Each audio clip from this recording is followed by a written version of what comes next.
한국은 불리한 환경 속에서도 늘 길을 찾아낸 나라입니다. 자신을 포기하지 않았고 결국 세계적으로 인정받는 강국이 되었죠. 저는 한국이 보여준 끈기와 생존의 정신을 전 세계에 알릴 방법을 연구할 생각입니다. 이 이야기는 단순히 한국만의 것이 아니라 전 세계 모든 사람들에게 필요한 교훈이니까요. 제가 이런 깨달음을 얻을 수 있었던 건 한국 전쟁 참전 용사였던 할아버지 덕분입니다. 라고 말하는 미국 여성이 있습니다. 대체 무슨 사연인지 오늘 사연 바로 시작하겠습니다. 안녕하세요. 저는 에밀리 워렌이에요. 미국 중서부의 평범한 도시에서 자랐고 어린 시절부터 역사를 좋아했어요. 하지만 제가 관심을 가진 역사는 대부분 서양사였죠. 로마 제국, 르네상스, 그리고 세계 대전 같은 이야기들이요.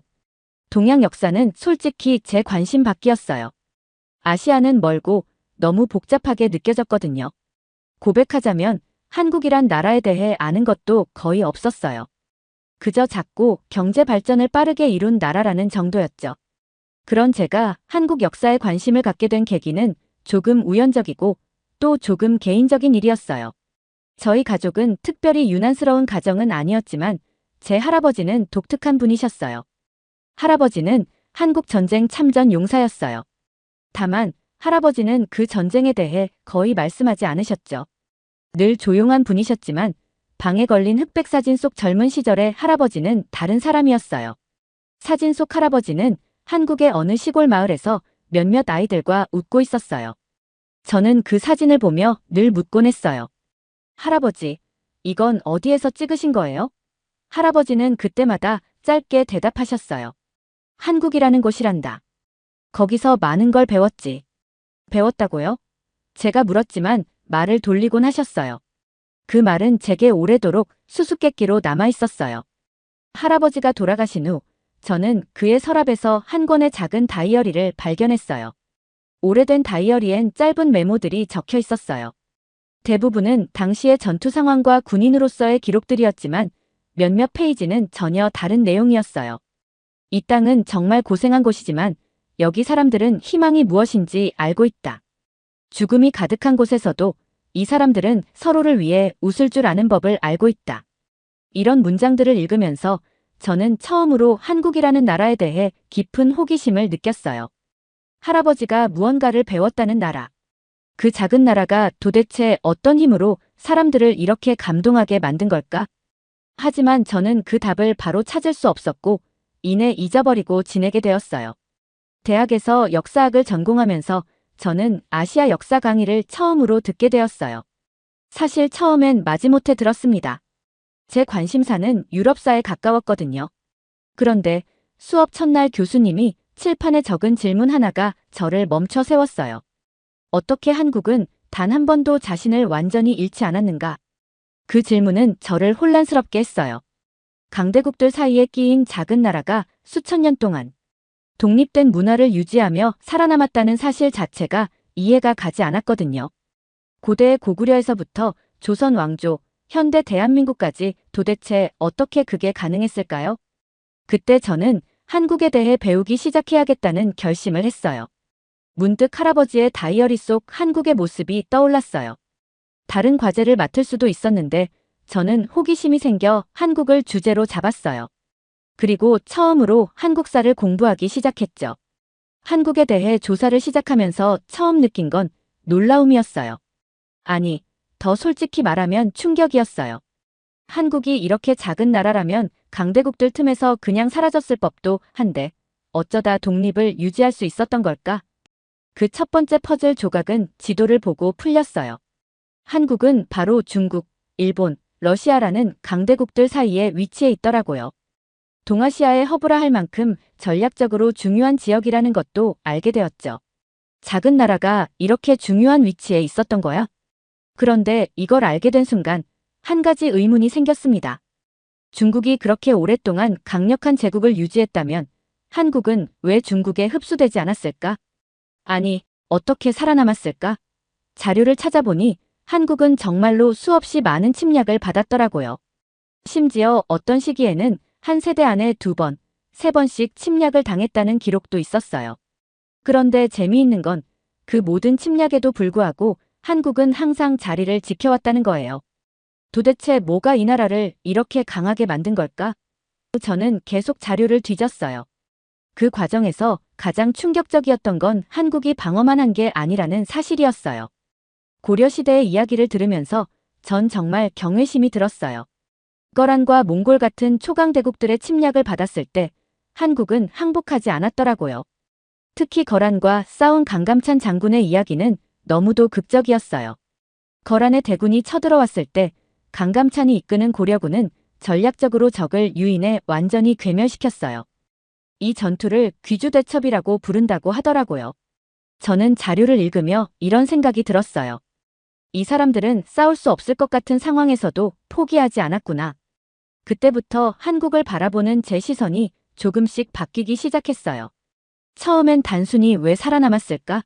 라는 질문이었는데 이제는 어떻게 이겨냈을까? 라는 질문으로 바뀐 거죠. 그러던 어느 날 교수님이 한국사와 관련된 다큐멘터리를 틀어주셨어요. 다큐멘터리에서 고구려의 이야기가 나왔어요. 특히 고구려가 수나라와 당나라라는 중국의 강력한 제국들과 맞서 싸운 이야기가 나왔는데 제가 본 장면 중 가장 기억에 남는 건 고구려 장군 을지문덕이 이끈 살수대첩이었어요. 수나라의 수십만 대군이 고구려의 계략에 걸려 물에 빠져 괴멸당하는 장면이 정말 충격적이었습니다. 그때 깨달았어요. 한국은 단순히 작고 약한 나라가 아니었다는 걸요. 그들은 항상 싸웠고 버텨냈고 심지어 승리하기도 했어요. 저는 이 생각을 친구들과 나누고 싶었습니다.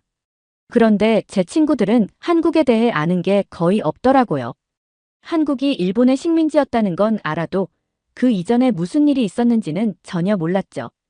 그래서 저는 마음먹었어요. 한국사를 더 깊이 알아보겠다고요. 이건 단순히 과제가 아니라 한 나라가 어떻게 살아남음을 넘어 이겨냄까지 해냈는지에 대한 흥미로운 이야기니까요. 저는 한국의 역사를 더 깊이 알아보기 위해 그들의 환경에 대해 조사하기 시작했어요.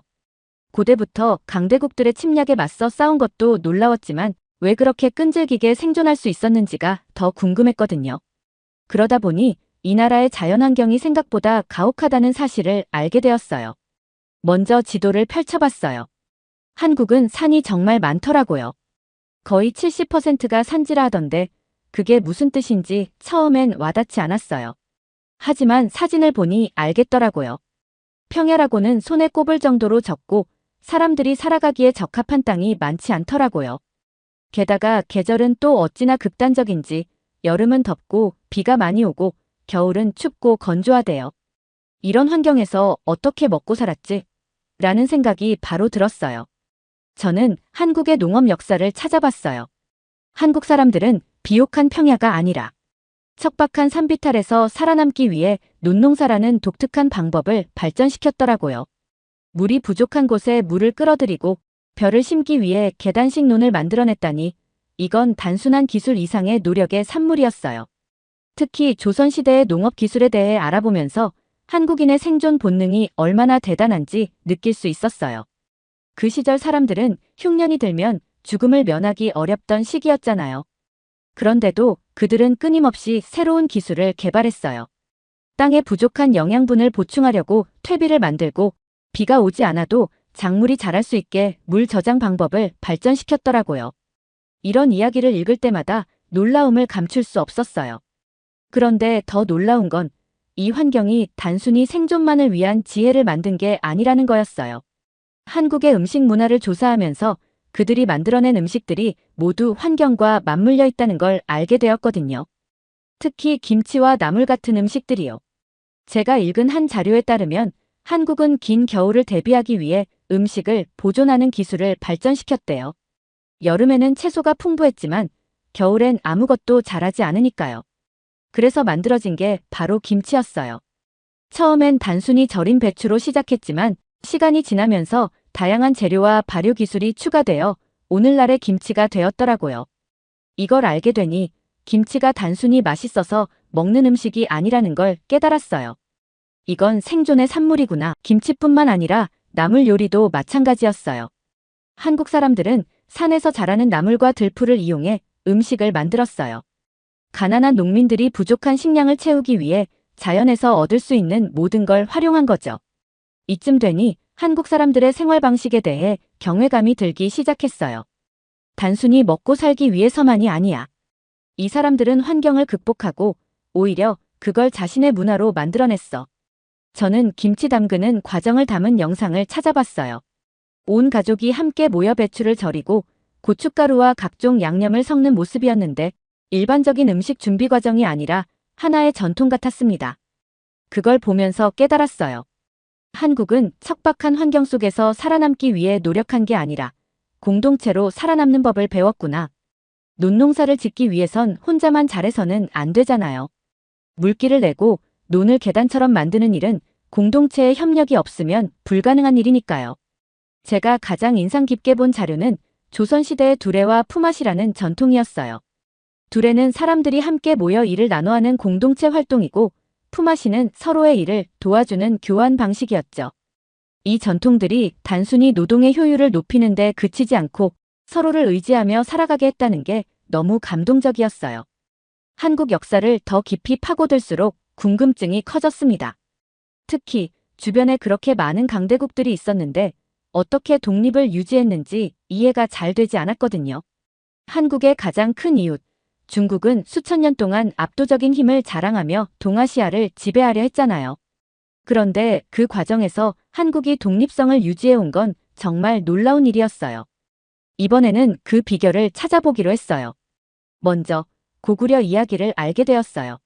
한국 사람들은 고구려의 역사에 대해 큰 자부심을 가지고 있더라고요. 그 이유가 충분히 이해됐어요. 삼국 중에서도 고구려는 중국과 가장 치열하게 싸운 나라였어요. 가장 놀라운 점은 그들의 전투 방식이었습니다.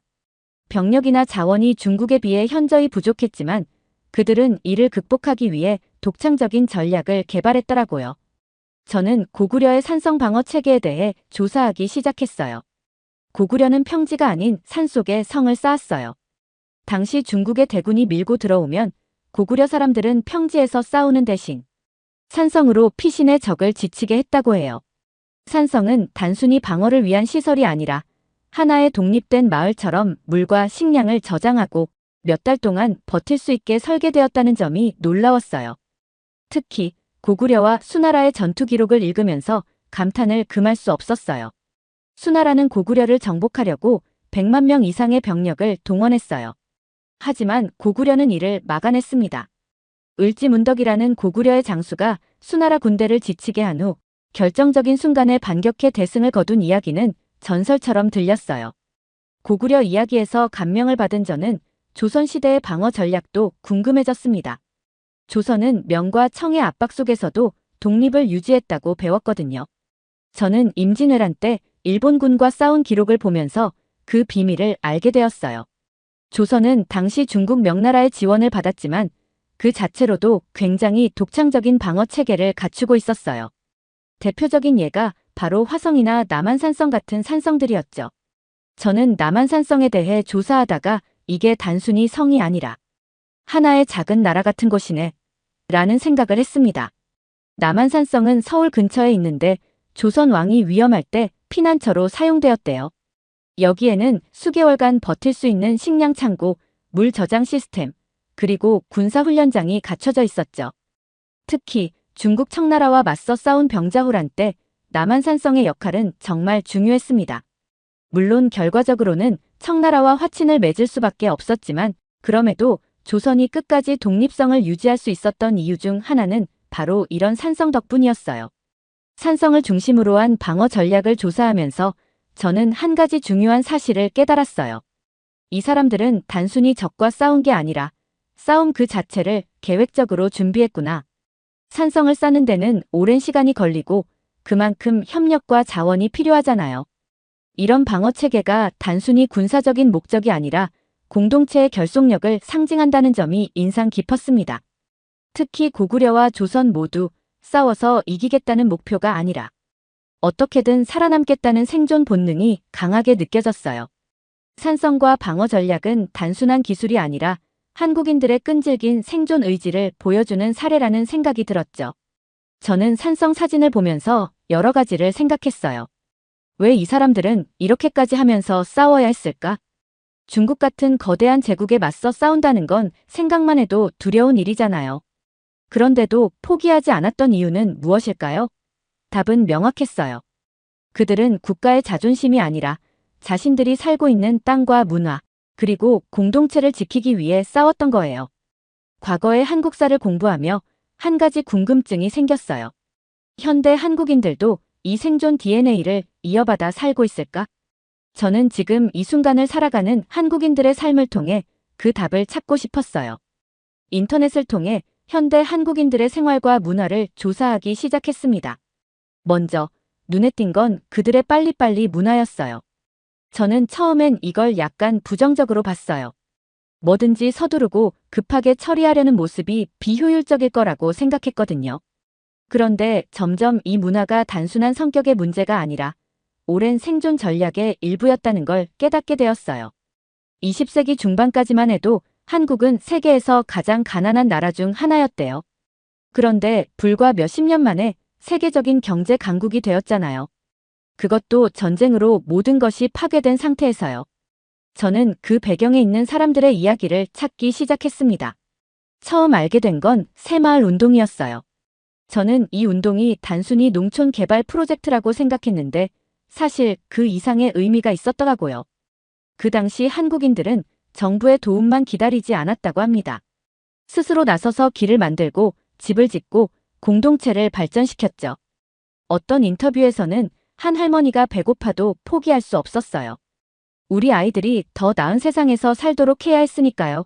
라고 말하셨더라고요. 이 한마디가 그 시대를 대변하는 것 같았어요. 그리고 요즘 한국을 대표하는 산업들, 특히 K방산에 대해 조사하면서 또 한 번 놀랐습니다. 한국은 이제 자국의 방위산업을 통해 세계 시장에서도 인정받고 있었더라고요. 특히 최근에는 미사일 기술이 미국이나 이스라엘 같은 나라들과도 비교될 정도로 발전했다고 했습니다. 저는 과거에 그렇게 강대국들과 싸우며 방어에 힘썼던 그 DNA가 지금도 이어져 오는 거구나 라는 생각이 들었어요. 미사일 기술을 조사하다 보니 흥미로운 이야기를 들었습니다. 한국이 대륙간탄도 미사일 기술을 개발하며 전 세계 군사 전문가들 사이에서 찬사를 받았다는 거예요. 그런데 이 기술은 군사력을 과시하기 위한 게 아니라 자신들의 생존을 지키기 위한 방어수단이라는 점이 인상 깊었어요. 과거에 산성을 쌓고 방어했던 방식이 지금은 첨단 기술로 바뀌었을 뿐 그 본질은 여전히 같아 보였죠. 그리고 또 한 가지, 한국의 현대 사회에서 느낄 수 있었던 건 그들의 끈질긴 노동 윤리였어요. 워라밸의 균형이라는 개념이 중요해지는 시대지만 한국인들의 부지런함은 정말 대단했어요. 물론 이게 때론 과도한 경쟁으로 이어지는 부작용도 있었습니다. 그런데 그들의 부지런함 뒤에는 무조건 살아남아야 한다는 강렬한 의지가 깔려 있는 것 같아 보였죠. 특히 한국의 스타트업 문화에 대해 알게 되었을 때는 감탄을 금할 수 없었습니다. 작은 기업들이 제한된 자원을 가지고도 빠르게 아이디어를 실행하고 실패에도 불구하고 다시 도전하는 모습이 과거 그들이 척박한 환경 속에서 농사를 짓고 산성을 쌓았던 정신과 닮은 게 아닌가 싶었어요. 저는 한국의 과거와 현재를 연결하는 이야기를 더 알고 싶었습니다. 지금 한국에 가면 이 모든 걸 직접 느낄 수 있을까? 그런 궁금증과 설렘으로 한국 여행을 계획하기 시작했어요. 드디어 한국에 도착했습니다. 공항에 발을 디딘 순간부터 한국이라는 나라가 가진 독특한 에너지를 느낄 수 있었어요. 사람들은 바쁘게 움직이고 있었지만 혼란스럽지 않았습니다. 철저히 정돈된 느낌이었죠. 저는 미국에서 보던 대도시의 혼잡함과는 다른 이곳만의 질서와 효율에 감탄했습니다. 첫 번째로 방문한 곳은 경주였어요. 교수님이 한국의 과거를 느끼고 싶다면 꼭 가보라고 추천해 주신 곳이었거든요. 경주 남산에 올라 산성을 직접 보게 되었는데 책에서 보던 것과는 전혀 달랐습니다. 돌 하나하나가 굳게 쌓여있는 모습에서 단순한 방어시설이 아니라 그들의 의지와 결기가 느껴졌어요. 가이드는 고구려와 신라가 어떻게 산성을 활용했는지 상세히 설명해 주었어요. 특히 산성은 군사적 방어의 역할만 했던 게 아니었더라고요. 전쟁 중에도 공동체를 유지하고 서로를 지켜주는 안전망 역할을 했다는 점이 감동적이었어요. 누군가는 단순한 돌담이라 볼지 몰라도 이건 그들의 생존을 상징하는 거야 그렇게 깨닫고 나니 산성이 더 이상 그저 고대 유물이 아니라 살아 숨쉬는 한국의 역사처럼 느껴졌습니다. 경주에서의 경험 후 저는 현대 한국을 이해하기 위해 서울로 향했어요. 이곳은 과거와 현재가 공존하는 도시였죠. 높은 빌딩 사이로 고즈넉한 전통 한옥들이 자리 잡고 있는 모습은 정말 독특했어요. 특히 전통시장을 방문했을 때 그곳에서 느껴진 활기는 잊을 수 없을 거예요. 또 하나 잊을 수 없는 순간은 북한산 등반이었어요. 자연 속에서 한국을 느끼고 싶어서 산을 갔거든요. 산길을 따라 올라가면서 주변 풍경을 바라볼 때마다 숨이 멎을 듯 했습니다. 하지만 가장 큰 감동은 정상에 도착했을 때였어요. 멀리 펼쳐진 풍경을 바라보며 문득 이런 생각이 들었어요.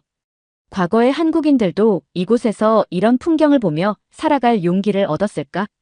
저는 홍대 게스트하우스에서 특별한 인연도 만났습니다. 우연히 만난 한국인 친구, 윤주와 깊은 대화를 나누게 되었어요. 윤주는 선생님으로 지방에 살고 있는데 서울 여행을 왔다고 했어요. 제가 한국 역사를 배우러 왔다는 말에 무척 흥미를 보였어요. 외국인들이 우리 역사를 관심 갖고 배운다는 게 신기하네요. 특별히 관심이 가는 부분이 있나요? 윤주의 질문에 저는 조심스럽게 대답했어요. 저는 한국이 강대국들 사이에서 독립을 지켜낸 이유가 궁금했어요. 척박한 환경도 극복했는데 그런 점이 정말 놀라웠거든요. 윤주는 미소를 지으며 말했어요. 한국의 역사를 제대로 보려면 사람들의 이야기를 들어봐야 해요. 교과서엔 나오지 않는 삶의 이야기가 많거든요. 그녀는 제게 충청도에 계신 자신의 외할머니 이야기를 들려주었어요. 외할머니는 한국 전쟁 당시 피난길에서 살아남기 위해 농사를 시작했고 당시의 경험을 통해 한국인의 끈기를 배우셨대요. 외할머니가 항상 하시던 말씀이 있어요. 세상은 나쁜 일도 많지만 결국 그걸 이겨내는 건 사람이야. 그래서 저도 학생들에게 그런 걸 가르치려 노력해요. 윤주의 이야기는 저에게 큰 영감을 주었습니다. 저는 윤주와 함께 다음 날 경복궁으로 가게 되었어요. 경복궁에서 보았던 것은 단순한 과거의 유적지가 아니었어요. 그것은 한국인의 자부심과 정체성이 묻어있는 공간이었죠. 여기선 한번 무너지고도 다시 재건했어요. 경복궁이 단순히 왕이 살던 곳이 아니라 우리 역사가 살아있는 증거죠. 윤주의 설명을 들으며 저는 경복궁에서 한 걸음 한 걸음 걸을 때마다 마치 한국 역사를 직접 느끼는 것 같았어요. 단순한 기념비가 아니라 살아있는 유산처럼 다가왔죠. 그날 저녁 윤주와 함께한 마지막 식사는 삼겹살이었어요. 윤주가 말하길 한국인은 힘든 하루를 보낸 뒤 삼겹살과 소주 한 잔으로 모든 걸 털어내곤 한다고 했어요. 우리가 늘 힘들지만 살아갈 수 있는 이유는 이렇게 소소한 행복을 찾기 때문이에요. 윤주의 말에 저는 고개를 끄덕였어요. 그건 정말 대단한 정신이네요. 제가 느끼기에 한국인은 정말 불리한 상황에서도 항상 새로운 방법을 찾아내는 것 같아요. 윤주는 웃으며 대답했어요. 그게 우리가 살아온 방식이죠. 서울을 떠나기 전 저는 마지막으로 한강에 들렀습니다. 그곳에서 한국 전쟁과 경제 발전 이야기를 떠올리며 윤주와의 대화와 한국에서 경험했던 모든 순간들이 하나로 연결되었어요. 한강을 바라보며 저는 이런 생각이 들었어요. 한국인은 단순히 과거를 극복한 게 아니라 그것을 발판 삼아 앞으로 나아가고 있어. 제가 본 한국은 불행 속에서 자신을 재발견하고 스스로의 길을 만든 나라였어요. 윤주와의 만남은 저에게 특별한 인연으로 남았습니다. 그녀는 제게 말했어요. 한국이 포기하지 않은 이유를 알게 되었다면 이제 에밀리도 당신의 삶에서 포기하지 않고 살아가길 바랄게요. 그 말은 마치 제게 주어진 새로운 사명처럼 느껴졌어요. 한국에서의 시간은 단순한 학문적 연구를 넘어 제 인생의 방향을 새롭게 제시한 경험이었습니다. 한국에서의 여행을 마치고 미국으로 돌아온 저는 그동안 경험한 모든 것을 가슴속에 품고 있었어요. 마치 새로운 세상을 발견한 듯한 기분이었죠. 하지만 주변 사람들은 제가 왜 그렇게 감명받았는지 이해하지 못하는 것 같았어요. 그들이 바라보는 한국은 단순히 K-팝과 K-드라마의 나라였거든요. 저는 그들에게 제가 경험한 진짜 한국을 이야기하기로 결심했습니다. 대학의 역사 세미나에서 먼저 이야기를 시작했어요. 에밀리, 한국 여행은 어땠어? 친구인 제이슨이 물었어요. 그는 늘 제가 배운 것을 흥미롭게 들어주는 편이었죠. 저는 깊은 숨을 들이쉬고 대답했어요. 놀라웠어. 단순히 재미있었다는 말로는 부족해.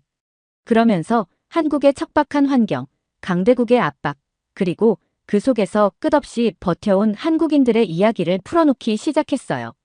한국은 원래부터 강대국 사이에 끼어 있었잖아.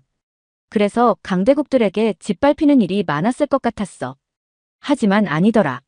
오히려 그들은 강대국에 맞서 싸우면서도 자기들만의 방식으로 독립을 유지했어.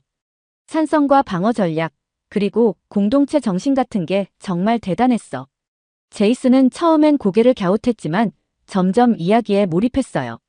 또 다른 친구인 클라라는 저와 함께 동아시아 역사 수업을 듣고 있었는데 그녀는 늘 일본과 중국에 대해 더 잘 알고 있었어요. 그녀에게도 한국의 이야기를 들려줬어요. 한국의 산성 이야기를 들어봤어? 제가 물었을 때 그녀는 아니, 산성? 그냥 돌로 쌓은 방어용 건축물 아니야? 라고 대답했어요. 그래서 저는 경주 남산에서 본 산성과 그 안에서 배운 것들을 들려줬죠. 그러던 어느 날, 저는 친구들과 함께 다큐멘터리를 보는 모임에 참석했어요. 주제는 현대 무기 기술이었는데 그 중에서 한국의 방산 산업이 등장했어요. 화면 속에서 보이는 최첨단 미사일과 방어 시스템을 본 친구들이 놀라움을 감추지 못했어요. 한국이 이렇게 앞서 있었어? 그들이 묻자 저는 미소를 지으며 대답했어요. 맞아. 한국은 항상 자신들을 지키기 위해 발전해왔어. 과거에는 산성과 공동체, 지금은 기술과 과학으로. 하지만 제가 가장 하고 싶었던 이야기는 그들이 먹고 마시는 것들에 담긴 한국의 정신이었어요. 어느 날 친구들과 함께 모임을 하면서 저는 김치를 가져갔습니다. 처음엔 다들 이거 너무 매운 거 아니야? 라며 겁을 냈지만 한 입씩 맛보더니 그 맛에 빠져들었어요. 이거 단순히 발효 음식이 아니야. 한국인들의 역사가 담긴 음식이야. 제가 설명했어요. 김치는 척박한 환경에서 생존하려는 노력에서 시작됐어. 그리고 그것만이 아니야. 이걸 만들기 위해 온 가족이 함께 모여야 했고 그렇게 공동체가 유지될 수 있었지. 너희도 알다시피 한겨울을 버티려면 이런 저장 음식이 꼭 필요했거든. 친구들은 단순히 음식을 먹는 게 아니라 그 배경에 있는 이야기에 감탄했어요. 그날 밤 저는 한국에서 찍은 사진들과 메모들을 다시 펼쳐보았습니다. 북한산에서 느꼈던 웅장함, 경주 남산 산성에서 본 자연과 인간의 조화, 그리고 서울 곳곳에서 마주했던 첨단 기술들까지. 각각의 경험이 퍼즐 조각처럼 제 머릿속에서 맞춰졌어요. 한국은 단순히 강한 나라가 아니야. 강인해질 수밖에 없었던 이유가 있었던 거지. 이 깨달음이 떠오르는 순간 제 자신에게 묻기 시작했어요. 그렇다면 나는 어떤 이유로 살아가고 있는 걸까? 내가 강해질 이유는 무엇일까? 대학교 교수님과의 대화에서 또 하나의 전환점이 찾아왔습니다. 제가 세미나에서 한국의 역사를 발표한 뒤 교수님이 제게 말을 걸었어요. 에밀리, 내 발표 정말 인상적이었어. 특히 내가 한국의 환경과 역사적 맥락을 개인의 삶에까지 연결시키려는 시도가 좋았어. 교수님의 말에 저는 질문했습니다. 교수님, 역사를 배우는 게 단순히 과거를 기억하기 위한 것만은 아니겠죠? 그것을 통해 미래를 계획하는 방법도 배울 수 있는 거 아닌가요? 교수님은 잠시 생각하시더니 대답하셨어요. 맞아. 역사는 결국 우리에게 선택의 지혜를 주지. 우리가 어떤 상황에서도 길을 잃지 않도록 해주는 나침반 같은 거야. 내가 한국의 역사를 통해 그런 나침반을 찾았다면 정말 귀한 걸 얻은 거지. 그 말이 저를 깊이 울렸습니다. 저는 한국에서 배운 것을 제 인생에 적용할 방법을 찾기 시작했어요. 저는 대학원 진학과 관련된 진로 상담을 위해 학과 상담실에 갔습니다. 상담 교수님은 제게 물었어요. 에밀리, 역사를 연구하는 방향으로 계속 갈 생각이니? 저는 잠시 고민하다가 대답했어요. 네, 그런데 단순히 과거를 기록하는 역사가 되고 싶지는 않아요. 저는 역사를 통해 지금 우리가 어떻게 하면 더 나은 선택을 할 수 있을지 연구하고 싶어요. 특히 한국 같은 나라가 어떻게 극복하고 성장했는지를 분석해보니 다른 나라나 개인에게도 여러 교훈을 줄 수 있는 일을 하고 싶어요. 교수님은 미소를 지으며 말씀하셨어요. 좋은 방향이네. 내가 정말로 열정이 있다면 연구도 그만큼 깊어질 거야. 그런데 어떤 방식으로 그걸 실현할지 생각해 본 적 있니? 그 질문은 제가 아직 답을 찾지 못한 부분이었어요. 그 질문에 대한 답을 찾기 위해 저는 소셜미디어를 활용하기로 했습니다.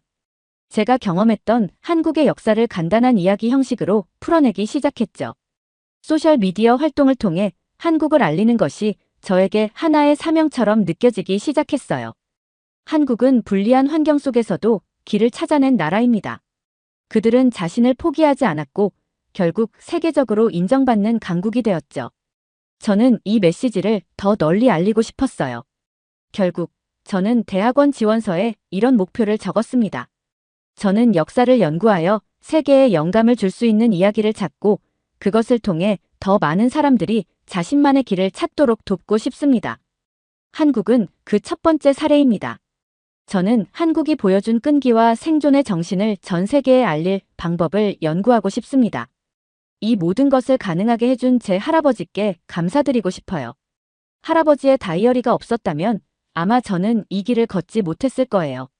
그리고 한국이라는 나라가 제게 가르쳐준 모든 것에도 감사드립니다. 저는 이제 다른 사람들에게도 한국의 이야기를 전하고 싶어요. 왜냐하면 그 이야기는 단순히 한국만의 이야기가 아니라 모든 사람에게 필요한 교훈이라고 생각하거든요. 끊임없이 도전하고 포기하지 않는 정신은 누구에게나 필요한 가치라고 생각하니까요. 두 번째 사연 시작합니다. 여기 영국의 경제학자가 대규모 국제개발 프로젝트에 참여를 하던 중 한국의 기적을 알게 됩니다. 그는 많은 조사 끝에 한국은 단순히 경제적으로 성공한 나라가 아니며 자신들의 경험과 지식을 바탕으로 다른 나라의 발전을 돕는 진정한 의미의 글로벌 리더라고 이야기하는데요. 대체 무슨 사연일지 오늘 사연 바로 시작하겠습니다. 안녕하세요. 제 이름은 알라스데어 몬크리프입니다. 저는 영국 출신의 농업경제학자로 케임브리지 대학에서 박사 학위를 받았습니다. 학창 시절부터 저는 세계의 식량 문제, 특히 개발도상국의 농업 발전에 큰 관심을 가지고 있었어요. 그래서 졸업 후에는 국제개발기구에서 일하며 여러 나라의 농업 프로젝트에 참여했습니다. 하지만 솔직히 말씀드리면 처음에는 제가 하는 일이 정말로 의미 있는 변화를 만들어내고 있는지 확신하지 못했어요. 수많은 보고서를 작성하고 회의에 참석하면서도 현장에서의 실질적인 변화를 체감하기 어려웠거든요. 그럼에도 불구하고 저는 언젠가는 제가 배운 지식과 경험이 정말로 누군가의 삶을 변화시킬 수 있을 거라고 믿었습니다. 그러던 어느 날 제 인생을 바꾸는 기회가 찾아왔어요. 아프리카의 농업 발전을 위한 대규모 국제개발 프로젝트에 참여할 기회를 얻은 겁니다. 이 프로젝트는 여러 국가와 기관이 협력하여 아프리카의 농업 생산성을 향상시키는 것을 목표로 했어요. 저는 망설임 없이 이 제안을 받아들였습니다. 아프리카로 떠나기 전 저는 그곳의 상황에 대해 많은 조사를 했습니다. 통계자료, 연구보고서, 현지 언론 기사 등을 샅샅이 뒤졌어요. 그 과정에서 알게 된 아프리카의 현실은 제가 상상했던 것보다 훨씬 더 심각했습니다. 극심한 가뭄, 빈곤, 기아 이런 문제들이 서로 얽혀 있어 해결이 쉽지 않아 보였어요. 출발 전날 밤, 저는 잠을 이루지 못했습니다. 설렘과 걱정이 뒤섞인 복잡한 감정이었어요. 과연 내가 그들에게 실질적인 도움을 줄 수 있을까? 내가 준비한 방법들이 현지 상황에 적합할까? 이런 생각들이 머릿속을 맴돌았습니다. 그때는 몰랐지만 이 프로젝트에서 저는 예상치 못한 놀라운 이야기와 만나게 될 운명이었습니다. 바로 한국의 기적이라는 이야기였습니다. 아프리카의 광활한 대지를 처음 밟았을 때 저는 그 황량함에 압도되었어요.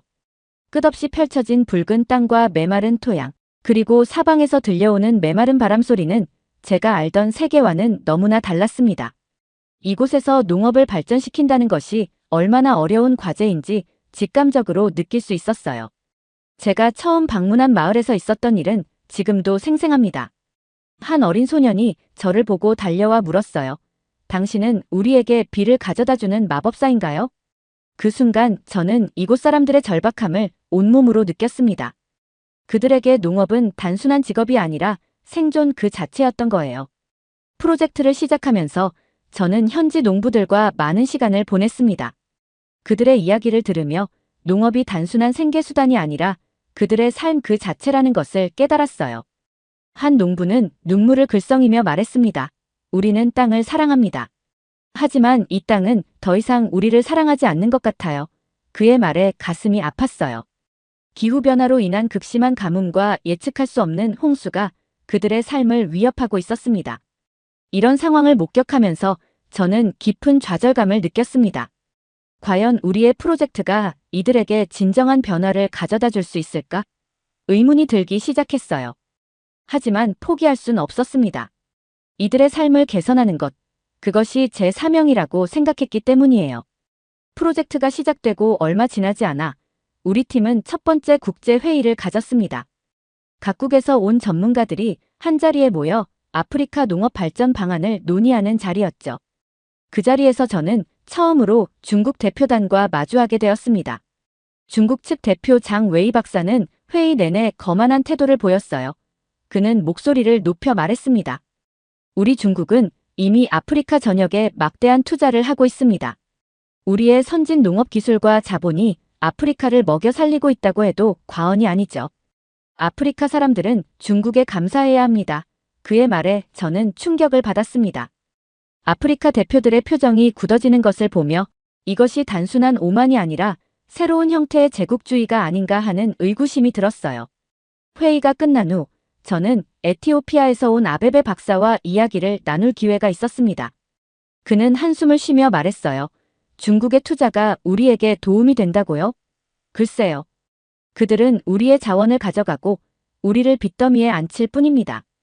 우리는 그들의 하인이 되어가고 있어요. 이 대화는 제게 큰 충격을 주었습니다.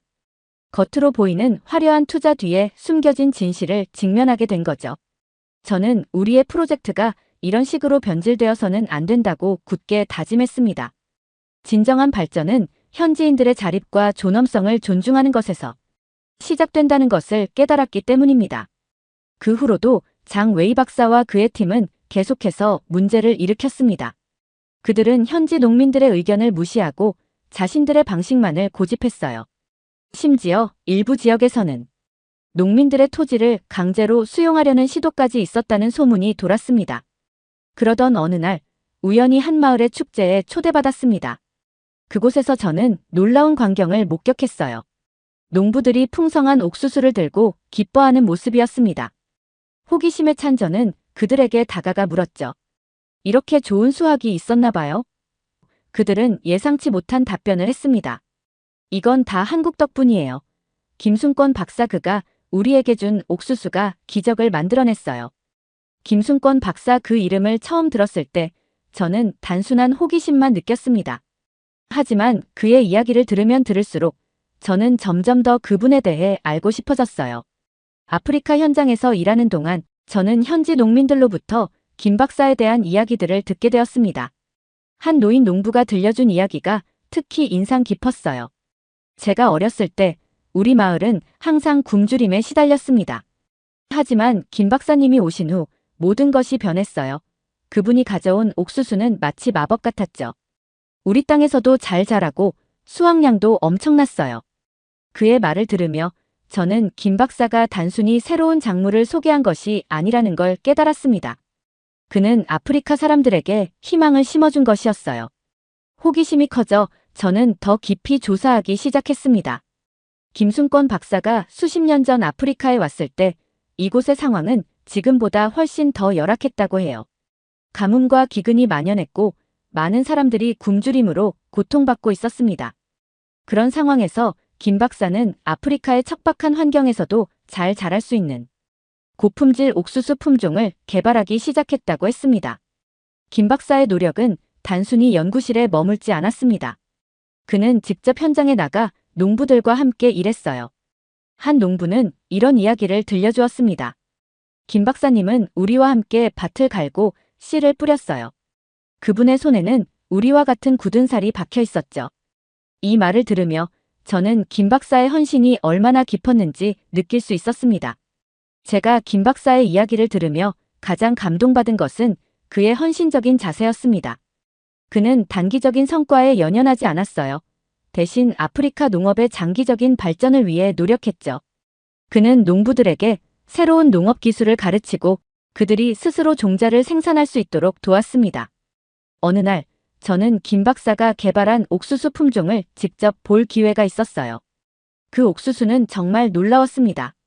건조한 기후에도 잘 견디고 수확량도 기존 품종보다 월등히 높았어요.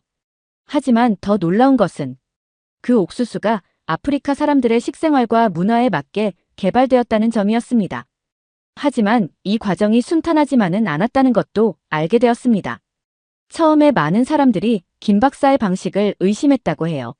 새로운 품종을 받아들이는 것을 꺼려했고 그의 조언을 무시하기도 했답니다. 한 마을 이장은 이렇게 말했습니다. 우리는 처음에 김 박사님을 이방인으로 여겼어요. 하지만 그분은 포기하지 않고 계속해서 우리를 설득했죠.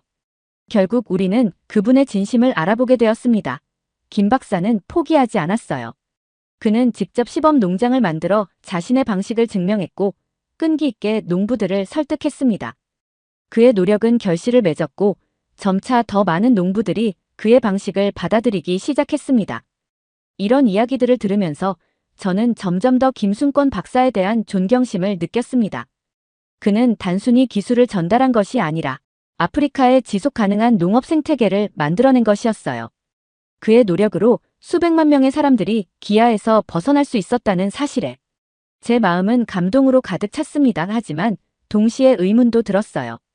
왜 이렇게 대단한 업적을 이룬 사람의 이야기를 지금까지 들어보지 못했을까? 그의 이야기는 왜 세계적으로 더 알려지지 않은 걸까? 이런 생각들이 제 마음속에서 꿈틀거리기 시작했습니다. 어느 날 우리 팀은 우간다 북부의 한 지역을 방문했습니다. 이곳에는 중국이 최근 완공한 대규모 농장이 있었죠. 중국 대표단의 장 웨이 박사는 이 농장을 자랑하며 우리를 안내했습니다. 보십시오. 이 거대한 농장이 바로 중국의 힘입니다. 최첨단 관계 시스템, 자동화된 농기구들. 우리는 이곳을 아프리카 농업의 미래로 만들고 있습니다. 농장은 확실히 인상적이었습니다. 끝없이 펼쳐진 경작지, 최신식 설비들. 하지만 뭔가 이상한 점을 느꼈습니다. 농장 주변 마을들이 유독 황폐해 보였거든요. 호기심에 현지 주민 음구아 씨에게 물어보았습니다. 그의 대답은 충격적이었습니다. 이 농장이 들어선 후 우리 삶은 완전히 망가졌습니다. 우리의 땅을 빼앗겼고 일자리는 거의 없어요. 있어봤자 하루 먹고 살기도 힘든 돈을 받으며 일용직 노동자로 일하는 게 전부죠. 이 말을 들은 장 웨이 박사가 불쾌한 표정을 지으며 끼어들었습니다. 당신들이 뭘 안다고 그런 말을 합니까? 우리가 이렇게 투자하고 있으니 당신들이 굶어 죽지 않고 사는 것 아닙니까? 감사할 줄 알아야지. 그 말에 다른 농부가 한숨을 쉬며 말했어요. 이 농장에서 일하긴 하지만 우리는 그저 저임금 노동자일 뿐입니다.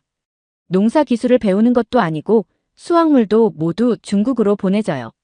우리에겐 아무것도 남지 않아요. 이 말을 듣고 저는 충격을 받았습니다. 장 웨이 박사는 이를 무시하고 계속해서 중국의 투자 규모와 기술력을 자랑했습니다. 심지어 우리 없이는 당신들은 아무것도 아니에요라는 모욕적인 발언까지 했죠. 상황이 점점 험악해지는 것을 느낀 저는 중재에 나섰지만 장 웨이 박사는 제 말을 완전히 무시했습니다.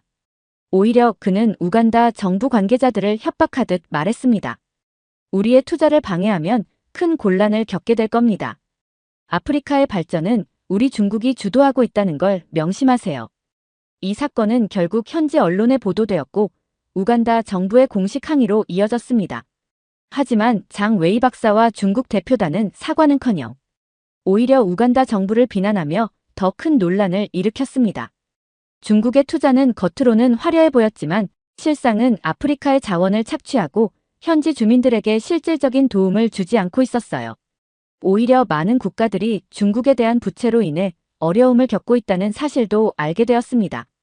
이런 상황을 목격하면서 저는 김순권 박사의 접근 방식이 얼마나 혁신적이고 인간적이었는지 더욱 깊이 깨달았습니다. 한 마을에서 저는 김 박사와 함께 일했던 노인을 만났어요. 그는 눈물을 글썽이며 말했습니다. 김 박사님은 우리를 인간으로 대했어요. 그는 우리에게 물고기를 주는 대신 낚시하는 법을 가르쳐 주셨죠. 우리의 존엄성을 지켜주셨어요. 김순권 박사는 아프리카의 기후와 토양에 맞는 품종을 개발했을 뿐만 아니라 그 기술을 현지 농민들과 공유했습니다. 그는 농민들에게 직접 농업 기술을 가르치고 그들이 스스로 종자를 생산하고 관리할 수 있도록 도왔어요. 특히 인상 깊었던 것은 김 박사의 장기적인 비전이었습니다. 그는 단기적인 성과에 연연하지 않았어요. 대신 아프리카 농업의 지속 가능한 발전을 위해 노력했죠. 그의 접근 방식은 아프리카 사람들의 자립을 돕는 것이었습니다. 한 농업 전문가는 이렇게 말했어요. 김순권 박사의 방식은 혁명적이었습니다. 그는 아프리카 사람들이 스스로의 힘으로 일어설 수 있도록 도왔죠. 이는 단순한 기술 이전이 아닌 진정한 의미의 발전이었습니다. 이런 차이점을 깨달으면서 저는 개발의 진정한 의미에 대해 깊이 생각하게 되었습니다. 중국의 투자가 단기적으로는 눈에 띄는 변화를 가져올 수 있을지 모르지만 그것이 과연 아프리카 사람들의 삶을 근본적으로 개선시킬 수 있을까요? 반면 김 박사의 접근 방식은 느리지만 확실한 변화를 가져오고 있었어요. 제가 방문한 한 마을에서 있었던 일은 이런 차이를 극명하게 보여주었습니다. 그 마을은 중국의 대규모 농장과 김 박사의 프로젝트가 동시에 진행되고 있었어요. 한 농부가 이렇게 말했습니다. 중국인이 운영하는 농장에서 일할 때는 그저 일꾼일 뿐이에요. 하지만 김 박사님의 프로그램에 참여하면서 저는 농업 전문가가 되어가고 있다고 느낍니다. 이 말을 들으며 저는 진정한 발전이란 무엇인지 깊이 생각하게 되었습니다. 사실 처음에는 김 박사의 방식이 너무 이상적이어서 대규모로 적용하기 어려울 것이라고 생각했어요. 하지만 더 자세히 알아볼수록 그의 방식이 얼마나 실용적이고 효과적인지 깨달았습니다. 한 예로 김 박사가 개발한 옥수수 품종은 단순히 수확량이 많은 것이 아니었습니다. 그것은 아프리카의 다양한 기후와 토양 조건에 적응할 수 있도록 설계되었어요. 한 농업연구원은 이렇게 말했습니다. 김 박사님의 옥수수는 마치 카멜레온 같아요. 어떤 환경에서도 잘 자랍니다. 이는 아프리카의 다양한 지역에 적용할 수 있다는 뜻이죠. 그는 아프리카 전역에 걸쳐 네트워크를 구축하고 현지 정부 및 국제기구들과 협력하며 자신의 방식을 확산시켰습니다. 그 결과 그의 영향력은 한 마을이나 지역에 국한되지 않고 아프리카 대륙 전체로 퍼져나갔죠. 특히 인상적이었던 것은 김 박사가 만든 교육 시스템이었습니다.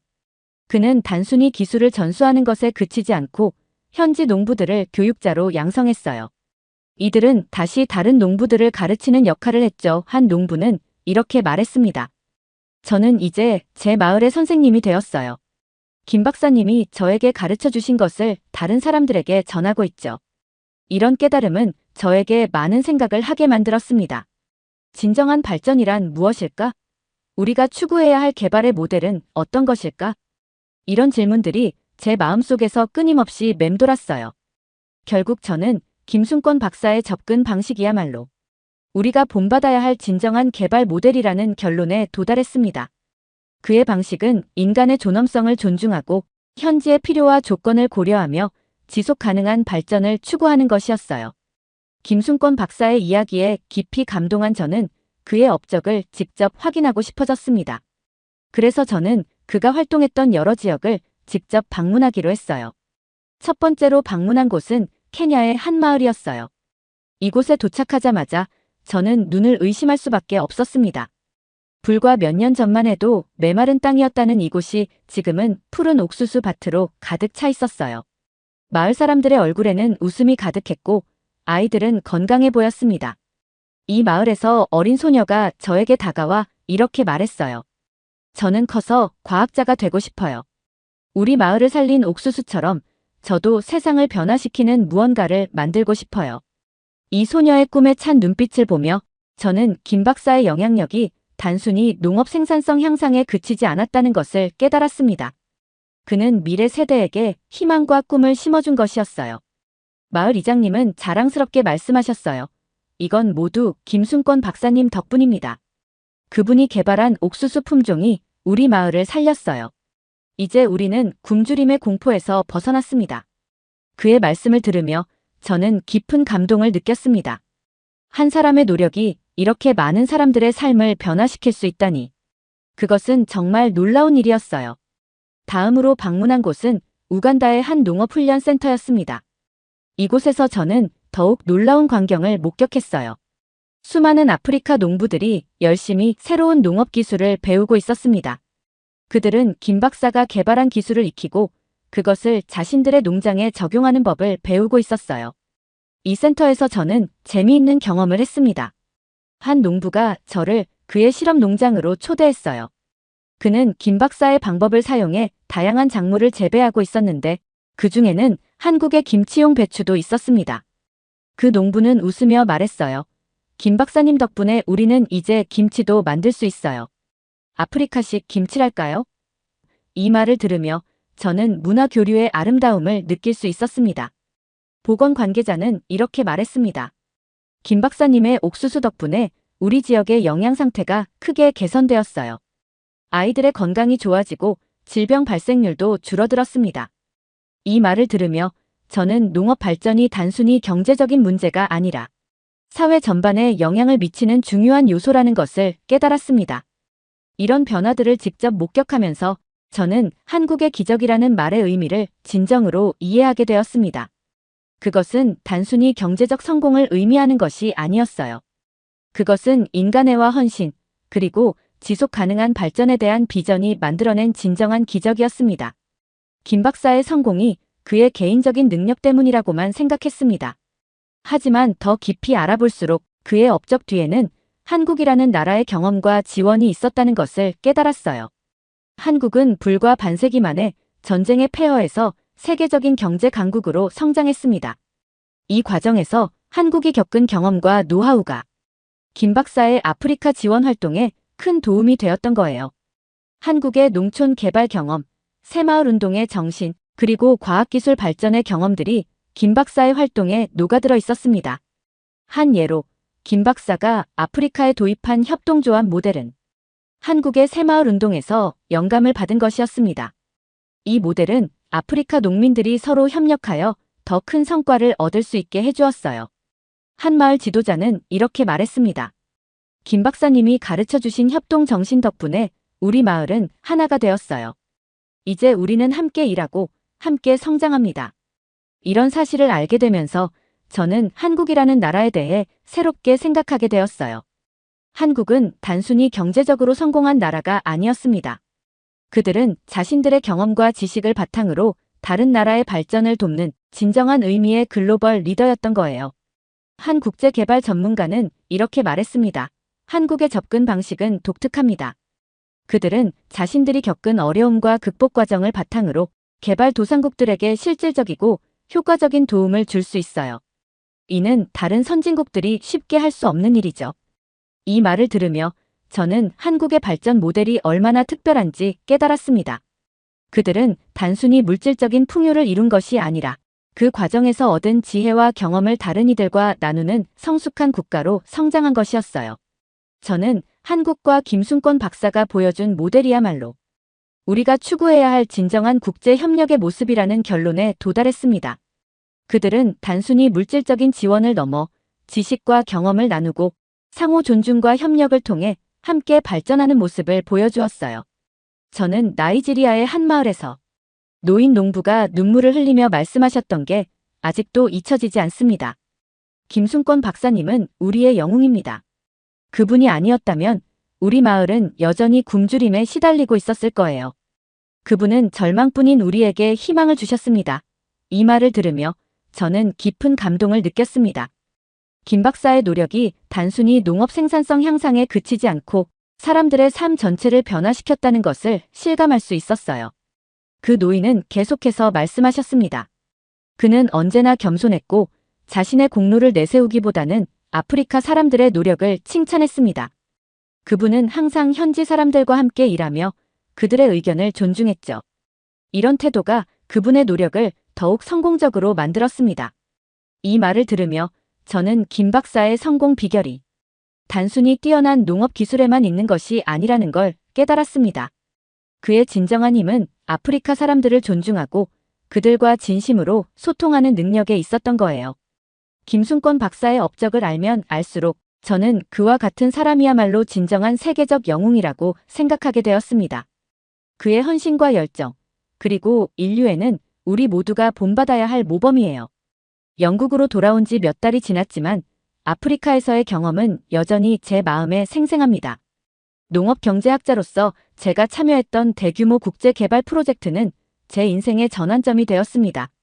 김 박사의 접근 방식은 제가 알던 국제개발의 패러다임과는 완전히 달랐습니다. 그는 아프리카 사람들을 동등한 파트너로 존중하며 그들의 지식과 경험을 활용했습니다. 이는 단순한 기술 이전을 넘어 진정한 의미의 지속 가능한 발전을 보여주었습니다. 이제 저는 이 경험을 제 연구와 강의에 적극적으로 반영하고 있습니다. 학술 논문을 통해 김순권 박사의 한국의 농업개발 모델을 분석하고 그 성과를 계량적으로 평가하는 작업을 진행 중입니다.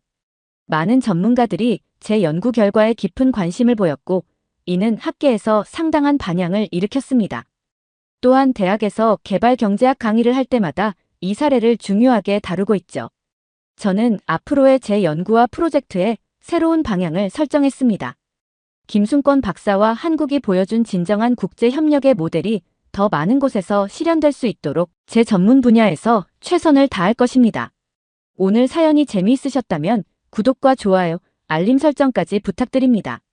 더 재미있는 사연으로 돌아오겠습니다. 이상 감동탐험이었습니다.